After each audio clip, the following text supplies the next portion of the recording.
Borrowed Time. Yerevan Clock Factory gets new life as artist hub. Article by Catherine Odom. Published on October 29th, 2025 in EVN Reports Lifestyle magazine Salt. It took Mary Moon, the founder of Visual Gap Gallery, 2 months to clear out the debris from a room in the semi-abandoned Yerevan Clock Factory that she'd adopted as part of her art studio. During the 2 months, I couldn't see what color the floor was, says Moon, an Armenian artist and printmaker. But the space had undeniably good bones. An open floor plan, high ceilings, big windows. Now it houses some of Moon's larger format works, as well as an eclectic mix of furniture and other objects. She says in the future she hopes to use the space as a museum, showcasing the work of her generation of Armenian artists. But for now, Moon points out what she calls the Factory Museum, a collection of Savani clock faces, bezels, and cases displayed on a table.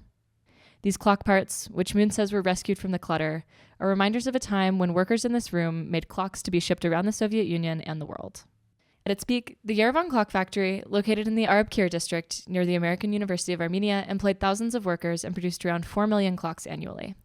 It hasn't made clocks in decades, but the factory building has found new life in recent years. Artists and craftspeople, Moon estimates around 20, have moved in, renting rooms to use as studios. Patil Tokatlian and Zorab Karigian work out of a room in the wing of the factory Moon has claimed for her studio. Their workspace has freshly painted walls and large windows overlooking the apartment blocks of Yerevan's northern districts. Tokatlian says they just finished renovating the room themselves.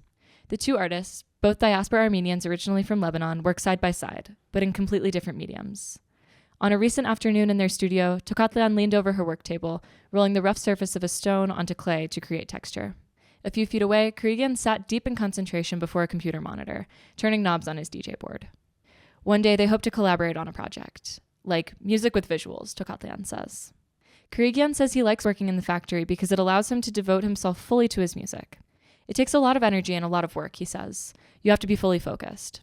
For him, the factory offers an escape from distractions.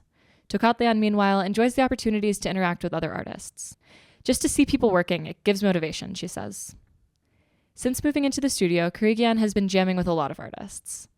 Back in Lebanon, he played in heavy metal bands, a background he says still influences his music. Earlier that day, they'd had coffee with a painter visiting from Germany. Tokatlian says she's met artists from around the world working there.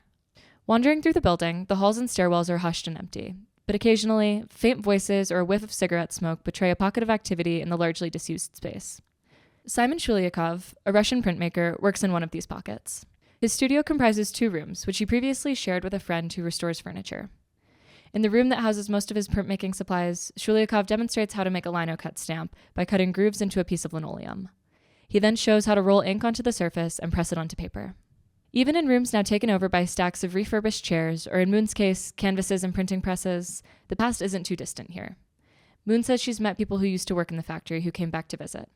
She once met a large Armenian family at an exhibition in the factory who had come to see where their grandmother had worked. The woman started to cry. She was like, "Oh my God, we were making this clock and we were sitting here," Moon says. It was very touching.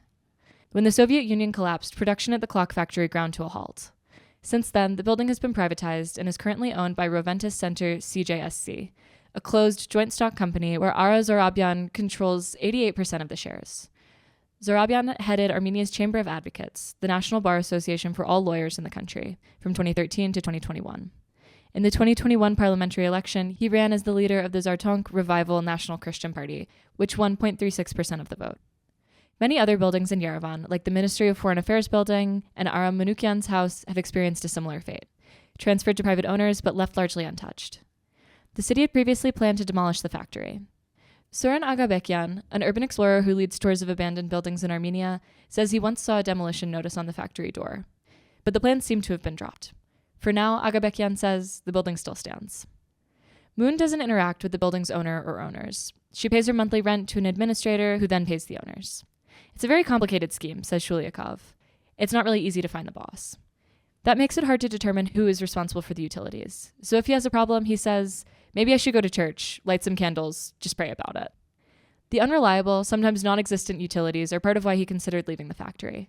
Without heat, the winters can be unbearably cold. I don't know how to work in this temperature, he says. Ultimately, though, he stayed because he couldn't find another place for artists in Yerevan with a similarly collaborative environment.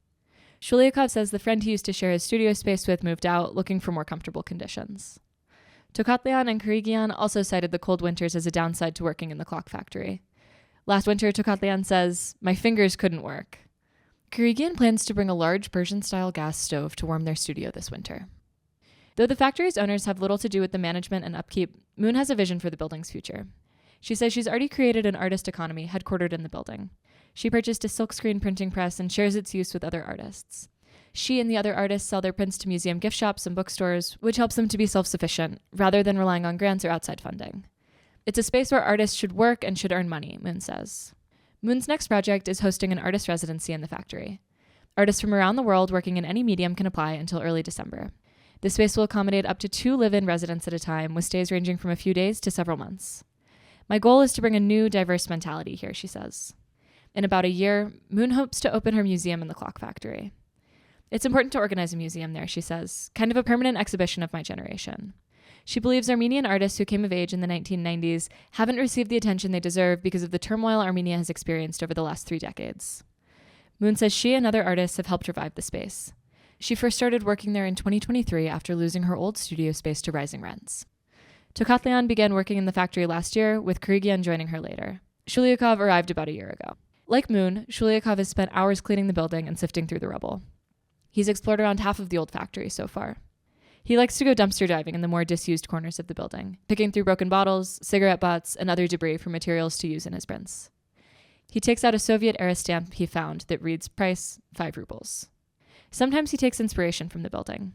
In what Shuliakov calls the director's room on the top floor, an octagonal window frames Mount Ararat, a view he's captured in prints. In the director's room, he picks up an old watch bezel, contemplates bringing it back to his studio, then decides to leave it. From the top floor, you can access the roof, which boasts an even better view of Ararat. An old armchair sits there, facing southwest towards the mountain. Shuliakov often comes up here to gaze across the Hrazdan Gorge to Ararat. He likes the view.